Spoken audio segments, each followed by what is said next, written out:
प्राचीन समय की बात है। उज्जैन में राजा भोज राज्य करते थे। वे बड़े दानी और धर्मात्मा थे। उनके बारे में प्रसिद्ध था कि वे ऐसा न्याय करते थे कि दूध और पानी अलग अलग हो जाए। नगर में एक किसान का खेत था जिसमें उसने कई तरह की सब्जियां उगा रखी थीं। एक बार खेत में बहुत अच्छी फसल हुई। चारों ओर हरियाली छा गई, लेकिन बीच में थोड़ी सी जमीन खाली रह गई। किसान ने उस जगह पर भी बीज डाले थे, है ये? फिर भी वहां कुछ नहीं उगा। क्यों बंजर है? किसान ने सोचा,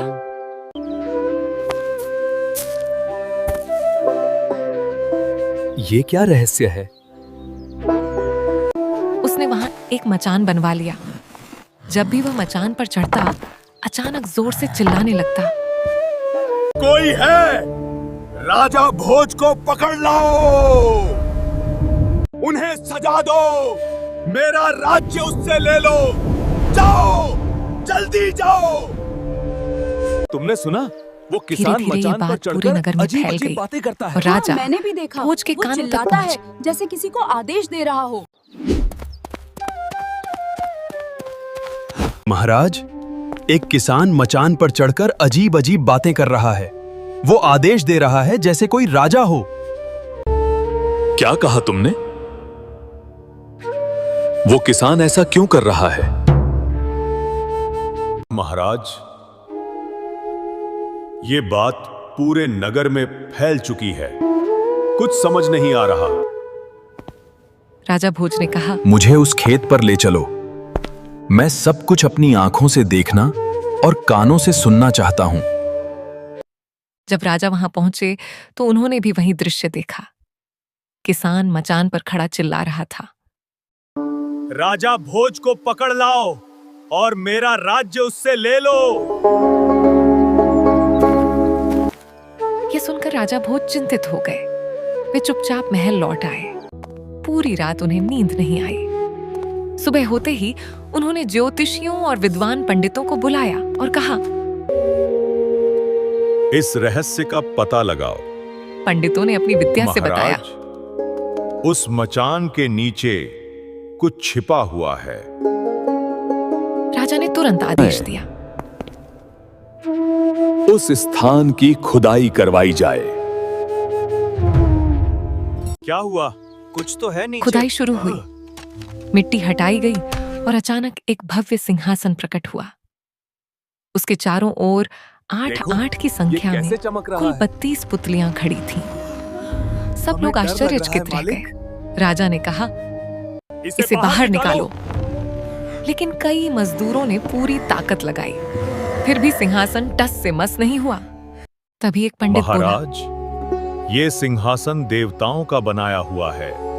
ये तब तक अपनी जगह से नहीं हिलेगा जब तक आप स्वयं इसकी पूजा अर्चना नहीं करेंगे। राजा ने तुरंत पूजा करवाई। जैसे ही पूजा पूरी हुई, सिंहासन धीरे धीरे ऊपर उठ गया, मानो फूलों का बना हो। राजा प्रसन्न होकर ये बोले, तो अद्भुत है। यह तो अद्भुत है। सिंहासन में अनेक रत्न जड़े थे, जिनकी चमक अनुपम थी। चारों ओर 32 सुंदर पुतलियां थीं, जिनके हाथों में कमल के फूल थे।